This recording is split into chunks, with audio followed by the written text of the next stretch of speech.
మిద్దెల్లో మధ్యలో ఒక పోరిల్లు. అది చూసినప్పుడు బాధేస్తుంది నాకు. అందుకనే చూస్తానే ఒక మాట చెప్పాను, ఈ ఇల్లు కట్టిస్తామని హామీ ఇచ్చా. పాపం ఇల్లు కట్టుకునే 1,80,000 రూపాయలు ఇస్తానంటే,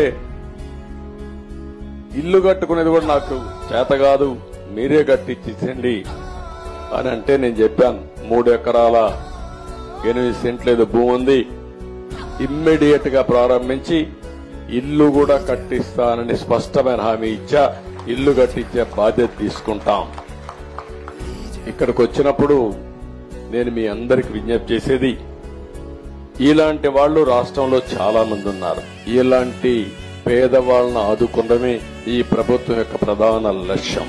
ఈ రోజు నా జీవితంలో శాశ్వతంగా గుర్తుంటుంది.